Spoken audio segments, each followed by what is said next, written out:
Nagkalat at sumikat ang video na ito noong 2022 dahil isang doktor ang nakitang may ginagawa sa mga gamot na hawak niya. Bago tayo magsimula ay huwag kalimutang mag-like at pindutin ang subscribe button at notification bell para maging updated kayo sa bago nating Tagalog True Crime Stories. Ang taong nakikita niyo sa video ay si Dr. Reynaldo Rivera Ortiz Jr. Siya ay ipinanganak noong April 1963 at lumaki sa Texas. 1989 nag-graduate siya sa University of Texas Medical Branch sa Galveston. Makaraan ng 2 taon noong February 1991, siya ay naging lisensyadong doktor at nakumpleto ang kanyang residency doon bilang anesthesiologist noong 1993. Ngunit makalipas lang ng 2 taon ay inaresto siya sa kasong pag-atake at pananakit sa kanyang asawa noong June 1995. Dahil dito, hiniwalayan siya ng kanyang asawa pero hindi na tinuloy ang kaso laban kay Reynaldo. Pagdating ng September 2005, isang babae na naman ang nag-file ng protective order laban sa doktor dahil sa pambubugbog. Noong December 2014, muli siyang naaresto dahil sa pag-atake sa kanyang girlfriend na mag-away sila. Naging saksi dito ang kanilang kapitbahay na tumulong sa nasaktan na babae. Dahil nakipag-areglo ang dalawang panig at nagbayad si Reynaldo ng malaking halaga, pinakawalan din ng doktor. Pero noong April 2015, sinalakay ni Reynaldo ang bahay ng kapitbahay at gamit ang pellet gun binaril niya ang alagang aso nito. Nagawa daw ito ng doktor dahil tumayong testigo ang kapitbahay laban sa kanya para makakuha ng restraining order ang girlfriend laban kay Reynaldo. Depensa ni Reynaldo ay ninakawan siya ng pera, mga alahas at mamahaling alak nang maglayas ang girlfriend kaya nagawa niya itong saktan. Pero dito ay hindi na pinalampas ang pananakit niya sa aso kaya't nakulong siya ng 25 days at pinagbayad ng multa ng $4,000. Alam lahat ng Texas Medical Board ang mga kasong kinasangkutan ni Reynaldo dahil required ang mga doktor na i-report lahat ng mga ito. Kaya lang hindi niya na i-report ang bagong kasong kinasangkutan ukol sa aso. Dahil dito pinatawan siya ng mga multa na kailangang bayaran para makapagpatuloy sa kanyang trabaho bilang doktor. Ang Texas Medical Board ang namamahala sa mga doktor sa lugar na nabanggit.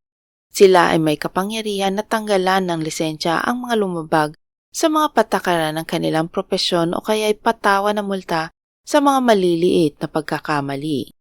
Kahit na malinaw na bayolente at mapanakit si Reynaldo, ay hindi tinanggal ng medical board ang kanyang lisensya o binigyan man lang ng ultimatum. Dahilan nila hiwalay ang personal na buhay ng isang doktor sa kanyang propesyon. Kaya't nakapagpatuloy siya sa kanyang trabaho nang walang alinlangan. Si Reynaldo ay may 2 negosyo kaugnay sa medical field. Ito ay ang Assured Medical Billing at ang Garland Anesthesia Consultants na nagpo-provide ng mga anesthesiologists sa mga healthcare facilities. Kumikita daw ng $9 million kada taon ang kumpanyang ito. Bukod dito, siya rin ay nagtatrabaho bilang anesthesiologist sa 2 pasilidad ng Baylor's Cotton White Surgicare, isa ay sa North Dallas at ang isa naman ay sa North Garland. Noong November 2020, isang pasyente sa North Garland facility ang dumanas ng malubhang komplikasyon sa anesthesia. Kaya't noong April 2021 ay nagbitiw si Reynaldo sa klinik na iyon. Sa investigasyon ng Texas Medical Board ay nalaman nilang si Reynaldo ay nakagawa ng ilang mga pagkakamali sa panahon ng insidente. Halimbawa ay hindi siya tumugon sa issue ng pasyente sa angkop na paraan. Nabigo din siyang idokumento ang mga kritikal na kaganapan at hindi niya nabigyan ng sapat na ventilation o oxygen ang pasyente. Dahil dito noong August 2022, si Reynaldo ay sumang-ayon sa kautusan ng medical board na siya ay subaybayan ng isa pang doktor na pinili ng board at kanya din itong dapat bayaran. Kinailangan din niyang magbayad ng penalty sa halagang $3,000, kumpletuhin ang 16 na oras na training at muling kumuha ng pagsusulit ukol sa medical laws. Ngunit bago pa niya masimulan ang ipinataw na mga kondisyon, noong May 19, 2022, si Reynaldo ay nasangkot na naman sa isa pang insidente na nangyari naman sa pasilidad ng Baylor Scott & White, North Dallas. Dito ay tumigil sa paghinga ang pasyente ni Reynaldo sa isang simpleng operasyon lamang. Ayon sa mga doktor sa pasilidad, nabigo si Reynaldo na mapanatiling hindi barado ang lagusan ng hangin ng pasyente at nabigong idokumento ang mga kritikal na aspeto ng insidente. Noong May 24, 2022, sinabihan si Reynaldo na isasailalim siya sa isang investigasyon dahil dito. Ito ay isang bagay na hindi ikinatuwa ng doktor. Sinabi niya sa katrabaho na sinasadya ng ospital pahirapan siya at kung matanggal man siya ay masisira ang kanyang reputasyon at kakayahang pinansyal. Noong May 26, nagkaroon ng kahinahinalang insidente ng cardiac arrest sa clinic na sinundan ng isa pa noong May 27. Noong June 21, 2022, masama ang pakiramdam ng isang anesthesiologist na nagngangalang Dr. Melanie Casper. Kaya't kumuha siya ng IV bag mula sa clinic na pinagtatrabahuan at umuwi. Dito ay ginamot niya ang sarili para sa dehydration gamit ang bag. Hindi nagtagal humingi siya ng tulong sa asawa at sinabihang tumawag ng ambulansya. Nag-cardiac arrest si Melanie at namatay bago pa dumating ang medic. Nabigla si John sa nangyari dahil maayos ang pangangatawan ni Melanie. Aktibo ito, mahilig mag-travel at wala din siyang problema sa kalusugan. Idineklara na ang ikinamatay ng doktor ay atake sa puso. Noong June 22, 2022 ay dumalo si Reynaldo sa isang pagpupulong at pagsisiyasat tungkol sa insidente noong May 19. Pagkalipas ng 5 araw noong June 27, nagkaroon ng isa pang kahinahinalang insidente ng cardiac arrest. Ang iba pang insidente ay nangyari noong July 7, July 15 at July 18. Si Reynaldo ay nasa pasilidad ilang araw bago ang bawat insidente. Nagbakasyon siya mula July 23 hanggang July 28 at noong panahong iyon ay walang mga kahinahinalang insidente na nangyari. Noong July 29 ay bumalik siya sa trabaho at gaya ng inaasahan nagkaroon na naman ng insidente ng cardiac arrest noong August 1. Ang pasilidad ay may CCTV camera sa dulo ng pasilyo kung saan matatagpuan ang mga operating room. Ang ilan sa mga video na na-record ng camera na ito ay siniyasat ng mga pulis. Noong August 4, 2022, bandang 11:35 ng umaga, nakuna ng camera si Reynaldo na lumabas sa isang operating room at naglakad patungo sa IV bag warmer habang may bitbit na IV bag. Inilagay niya ang bag sa warmer, tumingin sa magkabilang direksyon, saka mabilis na naglakad palayo. Sa mga nagtatanong kung ano ang warmer sa ospital ay mukhang isang refrigerator na imbis nagpapalamig ay nagpapainit ng mga gamit sa ospital gaya na lang ng mga IV fluid bags. Ito ay ginagawa para kapag itinurok ng gamot sa pasyente ay hindi biglang bababa ang temperatura ng katawan nito matapos ang isang operasyon at maiwasan ang iba pang komplikasyon.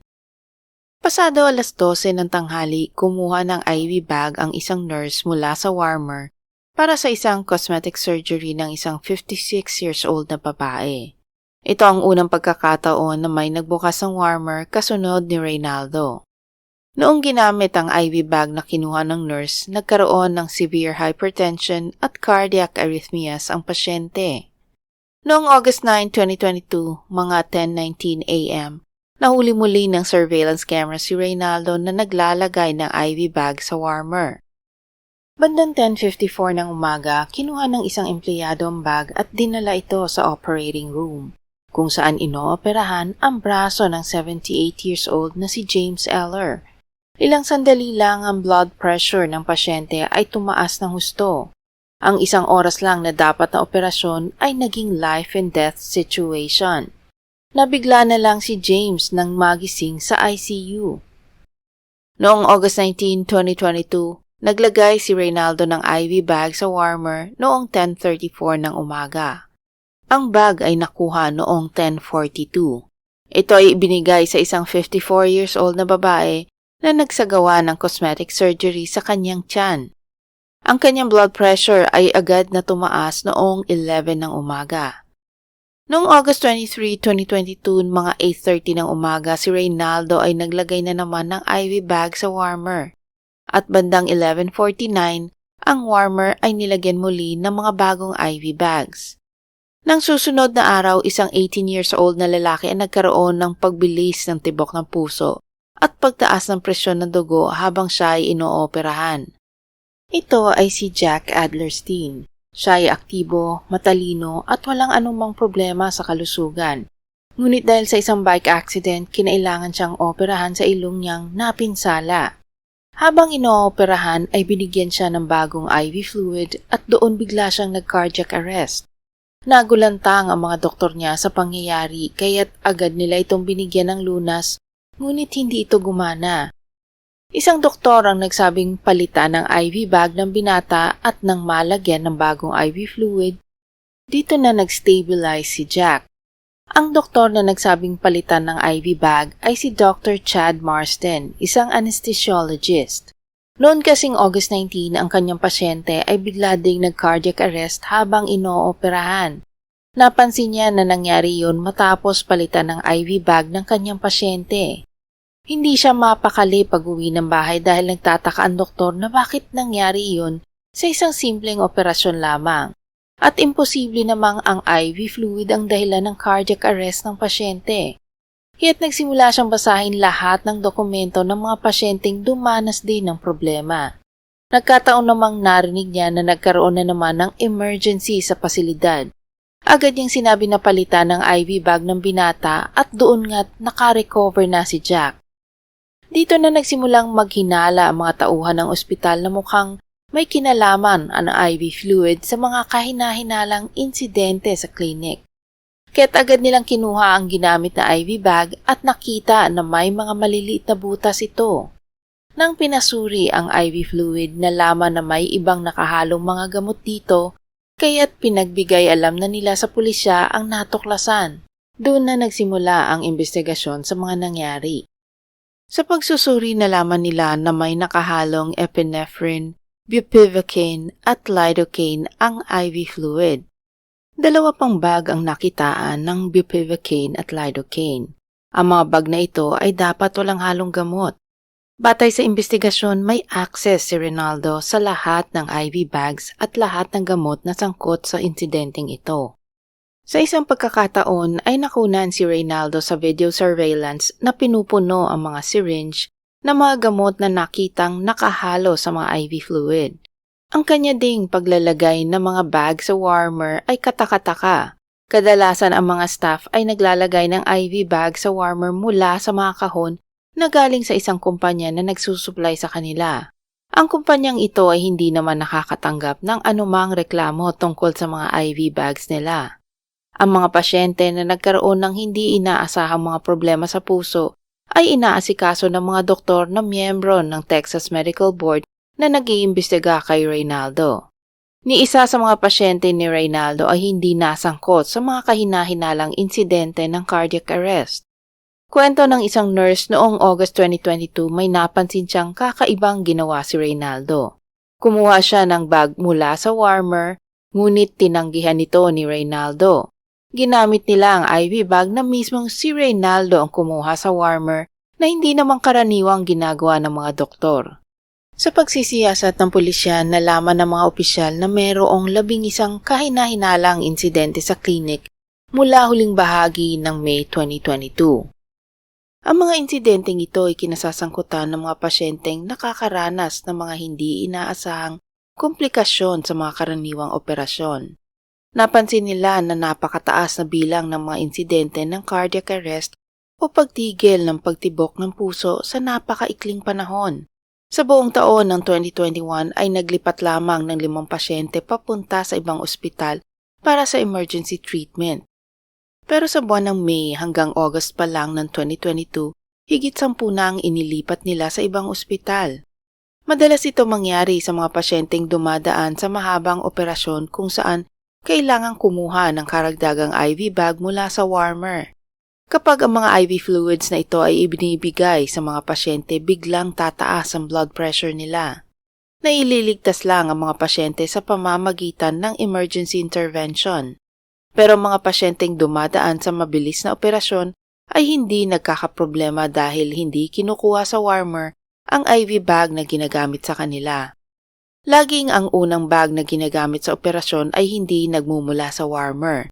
Kaya't dito na napagtanto ng pulisya na ang mga bag lang naggaling sa warmer ang maaaring may problema. Dahil maliit lang naman ang clinic, kapansin-pansin na ang anesthesiologist na si Dr. Reynaldo Ortiz ay wala sa mga operasyon na nagkaproblema. Dahil sa mga CCTV footages at nakolekta ang mga ebidensya at testimonya, si Reynaldo ay inaresto noong September 2022 at sinampahan ng kasong kaugnay ng pakikialam sa mga IV bag. Kahit na 11 pasyente ang naiugnay at naapektuhan sa pakikialam niya ng mga IV bags, nasampahan lang siya ng kaso para sa 5 pasyente na napinsala noong August 2022. Dahil sa bagong impormasyon, ang katawan ni Dr. Melanie Caspar ay isinailalim sa isang otopsiya noong August 22. Matatandaang siya ay biglang namatay noong June 21, 2 buwan na ang nakakalipas. Sa autopsy report noong August 2022, nakita na siya ay nalason ng gamot na bupivacaine. Ito ay ginagamit na pampamanhid sa balat at hindi tinuturok sa ugat. Sinuspindi din ng Texas Medical Board ang lisensya ni Ortiz bilang doktor ng panahon na ito dahil patuloy na siyang naging banta sa kapakanan ng publiko. Hindi siya pinayagang makapagpiyansa dahil itinuring na isa siyang flight risk o isang taong maaaring magtago o umalis upang takasan ang responsibilidad sa batas. Sa karagdagang pagsisiyasat, nalaman na si Reynaldo ay nabubuhay ng marangya na higit pa sa kanyang kinikita. Meron siyang isang bahay na nagkakahalaga ng $1.3 million at nagmamay-ari ng 3 Mercedes-Benz at isang Corvette. Si Reynaldo din ay may utang sa tax agency na higit $4 million dahil sa hindi pagbabayad ng tamang buwis para sa kanyang 2 negosyo. Bumagsak din ang kabuuang kita niya sa mga ito mula $9 million noong 2017, bumaba sa $4 million noong 2021. Nagsimula ang kanyang paglilitis noong unang buwan ng 2024. Siya ay naghain ng not guilty plea. Depensa niya siya ay ginawang sangkalan ng ospital dahil sa kanilang kapabayaan. Na-set up lang daw siya dahil alam nilang may kaso na siya sa medical board at may problemang pinansyal. Pero diin ng prosekusyon ay malakas ang kanilang circumstantial evidence na nagpapatunay ng kanyang pagkakasala. Kahit na hindi siya mismo ang nagturok ng lason sa mga biktima o wala siya nung mangyari ang mga cardiac arrest, ay hindi niya maikukubli na siya ang nakialam sa mga nakalalasong IV bags. At pinatunayan ito ng mga kuha ng CCTV cameras sa clinic. Noong April 2024, ang 60 years old na si Reynaldo ay napatunayang nagkasala ng intentional adulteration ng gamot at pakikialam sa mga produkto na nagresulta sa malubhang pinsala sa katawan. Dahil dito siya ay nahatulan ng 190 years na pagkakakulong. Nakakainis na ang doktor na dapat ay nag-aaruga sa mga may sakit ang siya pang naglakas loob na lasunin sila. Malinaw na si Reynaldo ay isang taong bayolente, mayabang at makasarili. Hindi man niya sinabi kung bakit niya nagawa ito, maraming pwedeng dahilan batay sa kanyang pag-uugali. Pwedeng ginawa niya ito para mandamay ng ibang doktor para hindi lang siya maimbestigahan o kaya'y gusto niyang maghiganti sa ospital na sinabi niyang pinag-iinitan siya. Maaari ding gusto lang niyang manakit ng tao dahil iyon naman ang nakasanayan niyang gawin. Nakakalungkot nga lang dahil isang buhay ang nawala sa kanyang walang habas na panlalason sa mga pasyente. Salamat sa pakikinig sa mga kwentong aking ibinahagi. Sana ito'y inyong nagustuhan at may bagong natutunan. Bago ko tapusin ang video, shoutout po Miss Anita Aquino, Mr. Randy Piano, Miss Marianne Ortiz, Miss Georgina Steve, Miss Jeveline Perez, Miss Marianne, Miss Evelyn Shinonaga, Miss Loy Valiente, and Miss Daylin Art. God bless po sa inyo at laging alagaan ang sarili. Para sa mga bago kong manonood at hindi pa nakasubscribe, huwag kalimutang i-like ang video at pindutin ang subscribe button para matunghayan nyo ang mga true-to-life crime stories dito.